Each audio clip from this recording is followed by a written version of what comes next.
తాకట్టులో ఉన్న బంగారాన్ని విడిపించి ఆ రోజు ఆన్లైన్ ధరకే కొంటుంది కొమ్మూరి గోల్డ్. శరదిందు సమాకారే పరబ్రహ్మ స్వరూపిణి వాసరాపీఠ నిలయ సరస్వతి నమస్తుతే. సుమన్ టీవీ ప్రేక్షకులకి నమస్కారం. ఈరోజు మనం ద్వాదశ రాశుల్లో నవగ్రహాలు జూలై మాసంలో ఎక్కడ ఉన్నాయో తెలుసుకుందాం. ముందుగా సూర్యుడు వచ్చేసి జూలై 16వ తారీఖు దాకా మిథున రాశిలో ఉంటారు. జూలై 17 నుంచి మనకి కర్కాటక రాశిలో ఉంటారు. అలాగే కుజుడు వచ్చి మనకి వృషభ రాశిలో ఈ మాసం అంతా ఉంటారు. నెక్స్ట్ రాహు వచ్చేసి మనకి కుంభరాశిలో ఉంటారు. అలాగే గురువు వచ్చేసి మనకి ఉచ్చస్థానమైన కర్కాటక రాశిలో ఉంటారు. శని వచ్చి మనకి మీన రాశిలో ఉంటారు. అలాగే బుధుడు వచ్చి మనకి మిథున రాశిలో స్వస్థానంలో ఉంటారు. అలాగే శుక్రుడు వచ్చేసి మనకి సింహరాశిలో ఉంటారు. అలాగే కేతు వచ్చేసి ఈ శుక్రుడితో పాటే సింహరాశిలో ఉంటారు. సో ఇవండి ద్వాదశ రాశుల్లో నవగ్రహాలు జూలై మాసంలో ఈ స్థానాల్లో ఉంటారు. ముందుగా మేషరాశి వారికి ఏంటంటే గురువు వచ్చేసి చతుర్థ స్థానంలో ఉంటారు. శని మటుకు మనకి వ్యయస్థానమైన మీన రాశిలో ఉంటారు. అలాగే రాహుకేతువులు వచ్చేసి మనకి పంచమం లాభంలో ఉంటారు. కాబట్టి రాహుకేతువులు మటుకు చాలా బాగున్నారు. ఆ గురువు వచ్చేసి మనకి చతుర్థ స్థానమైన కూడా ఉచ్చ స్థానంలో ఉన్నాడు. అంటే ముఖ్యంగా మనం ఎలా చూసుకోవాలంటే మేషరాశికి యోగకారకుడు లేదంటే మేషలగ్నానికి యోగకారకుడు అదృష్టకారకుడు లక్ ఫేవర్ చేసే గ్రహమైన గురువు వచ్చేసి మనకి ఉచ్చ స్థానంలో ఉన్నాడు. కాబట్టి ఆ అదృష్టం అనేది పరిపూర్ణంగా ఉందని తెలుసుకోవాలి. లేదా దైవబలం అనేది పరిపూర్ణంగా ఉందని తెలుసుకోవాలి. ఎక్కడికి వెళ్ళినా కూడా తప్పకుండా మన పనులన్నీ జరుగుతాయి. ఇంకోటి మెయిన్గా ఈ శని మటుకు వ్యయ స్థానంలో ఉండడం వల్ల ఎప్పుడైతే ఖర్చులు అనవసరమైన ఖర్చులు ఉంటాయి. ఎప్పుడైతే పాపగ్రహం వ్యయ స్థానంలో ఉంటుందో మన జాతకరీత్యా చూసినప్పుడు లగ్నం నుంచి వ్యయ స్థానం అనేది ఖర్చు స్థానం అనమాట. సో పాపగ్రహాలు ఉంటే అనవసరమైన ఖర్చులు ఉంటాయి. శుభగ్రహాలు ఉంటే మంచి ఖర్చులు శుభమైన ఖర్చులు ఉంటాయి. అంటే చంద్రుడు కానీ బుధుడు కానీ గురువు కానీ శుక్రుడు కానీ మనకి రాశి నుంచి వ్యయ స్థానంలో ఉన్నప్పుడు మంచి ఖర్చులు ఉంటాయి. అదే కాకుండా రాహు కానీ శని కానీ కేతువు కానీ కుజుడు కానీ ఉంటే కనుక అనవసరమైన ఖర్చులు వేస్ట్ ఖర్చులు ఉంటాయి అన్నమాట. సో ఈ గురువు చతుర్థ స్థానంలో మనకి ఉండడం వలన ఏంటంటే మెయిన్గా చాలా మంచి యోగాలు ఉంటాయి. ఎందుకంటే మెయిన్గా సౌఖ్యస్థానం సుఖస్థానం అలాగే మనకి మెంటల్ పీస్ జాబ్ సాటిస్ఫాక్షన్ ఇవన్నీ ఉండాలంటే కూడా చతుర్థ స్థానం చాలా బాగుంటుంది. ఇంటికి రాగానే ప్రశాంతంగా మనం ఉండగలగాలి, నిద్ర పట్టాలి.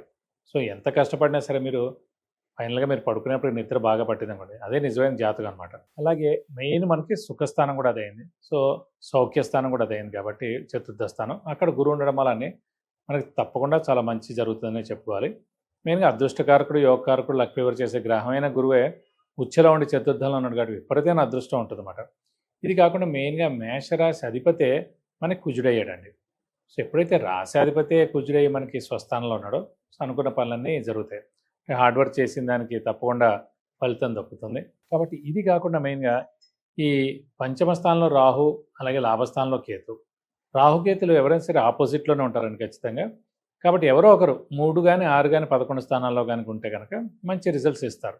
సో మనకి అక్కడ లాభస్థానంలో మనకి మెయిన్గా కేతు ఉండడం చేత మనకి మంచి ఫలితాలు ఇస్తాడు. గృహయోగం ఉందా లేదా అని అడిగారు మీరు. సో గృహయోగం తప్పకుండా ఉందండి. ఎప్పుడైనా సరే గుర్తుపెట్టుకోండి, మనకి మన రాశి నుంచి చతుర్థ స్థానం కానీ మన రాశి నుంచి భాగ్యస్థానం కానీ అలాగే లగ్నం నుంచి చతుర్థ స్థానం కానీ భాగ్యస్థానం కానీ గురువు ప్రవేశించినప్పుడు సంవత్సరం కాలం అంతా అక్కడ ఉంటారన్నమాట. సో ఆ సంవత్సర కాలంలో తప్పకుండా మనకి గృహయోగం అనేది ఉంటుంది. ఇప్పుడు చతుర్థ స్థానం అంటేనే మెయిన్గా గృహస్థానం, మాతృస్థానం, విద్యాస్థానం, సౌఖ్యస్థానం. కాబట్టి ఖచ్చితంగా వెహికల్స్ లేని వాళ్ళు బండి కొంటారు. అలాగే స్థలం కానీ ఇల్లు కానీ కొనేందుకు అవకాశాలు 100% ఉన్నాయండి. కొంచెం మీరు గట్టి ప్రయత్నం చేయండి, మానవ ప్రయత్నం చేయండి. లాస్ట్ ఇయర్ దాకా 2 ఏళ్ల నుంచి ఎంత ప్రయత్నించినా కూడా అవ్వలేదు. ఎందుకంటే గురుబలం సరిగ్గా లేకపోవడం వల్ల.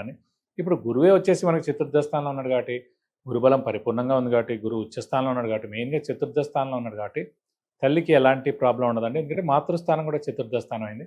సో అక్కడ అమ్మ అంటే మీ అమ్మగారు ఎవరైతే ఉన్నారో వాళ్ళకి చాలా బాగుంటుంది ఆరోగ్యరీత్యా కానీ. అలాగే వాహనం కూడా కొంటారు, బంగారం కూడా కొనేందుకు అవకాశాలు ఎక్కువగా ఉన్నాయి. విద్యార్థులకి మటుకు ఈ సంవత్సరం చాలా బాగుంటుంది. ఎందుకంటే ఇందాక కూడా చెప్పుకున్నాం మనం, విద్యాస్థానం అంటేనే చతుర్థ స్థానం. అలాంటి చతుర్థ స్థానంలోనే మనకి మెయిన్గా గురువు ఉన్నారు. ఖచ్చితంగా మంచి ఉన్నత చదువుకోవడం, మంచి ర్యాంక్ సాధించడం, మంచి సీట్ సంపాదించడం, అలాగే మంచి యూనివర్సిటీస్లో కానీ కాలేజెస్లో కానీ అడ్మిషన్ రావడం, అవసరమైతే ఫారిన్ కూడా వెళ్ళి చదువుకునేందుకు అవకాశాలు ఉన్నాయి. ఎవరైతే నీట్ ఎగ్జామ్ రాస్తారో లేకపోతే ఇంజనీరింగ్ రాయబోతున్నారో లేకపోతే ఎంబీఏ రాయబోతున్నారో ఇలాంటి పోటీ పరీక్షలు కాంపిటేటివ్ ఎగ్జామ్స్ రాయబోతున్నారు లేదా గవర్నమెంట్ జాబ్స్కి ఏమైనా రాయబోతున్నారు వీళ్ళందరూ కూడా తప్పకుండా సక్సెస్ అయ్యేందుకు అవకాశాలు ఉన్నాయి మేషరాశి వారు ఎవరైనా సరే. ఎందుకంటే గురువు అనే గ్రహమే ఉచ్చ స్థానంలో చతుర్థ స్థానంలో. సో విద్యార్థులకు మటుకు పట్టిందల్లా బంగారం చెప్పుకోవచ్చు. సో తప్పకుండా వాళ్ళు అన్ని విధాలా రాణిస్తారని చెప్పుకోవాలి. ఇక ఈ మాసం ఈ రాశి వారికి పరిహారాలు ఏంటి మెయిన్గా ఈ ల్యాండ్స్ ఎఫెక్ట్ ఎక్కువగా ఉంది. ఎందుకంటే గురువు బాగానే ఉన్నట్టు, రాహుకేతులు బాగానే ఉన్నట్టు, కాబట్టి మెయిన్గా మనం చేసుకోవాల్సింది ఈ సంవత్సర కాలం అంతా కూడా శని రిలేటెడ్ పరిహారాలు చేసుకుంటే మంచిది. ఎందుకంటే మెయిన్గా ప్రతి శనివారం ఉపవాసం ఉండడం, వీలైతే ఒక శనివారం రోజు రక్తదానం చేయడం, వెంకటేశ్వర స్వామిని ఆంజనేయ స్వామిని ఎక్కువగా ఆరాధిస్తే చాలా మంచిది. ప్రతిరోజు వెంకటేశ్వర స్వామి ఆంజనేయ స్వామి అష్టోత్తరం చదువుకుంటే మంచిది.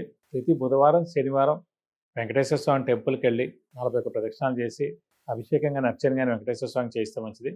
అలాగే ప్రతి మంగళవారం శనివారం ఆంజనేయ స్వామి టెంపుల్కి వెళ్ళి 41 ప్రదక్షిణాలు చేసి వీలైతే తమలపాకుల పూజ, లేదంటే సింధూర పూజ, లేదంటే వడమాల సమర్పించడం, ఇలాంటివన్నీ చేస్తే కూడా తప్పకుండా మీకు అన్ని విధాలా మంచి జరుగుతుంది.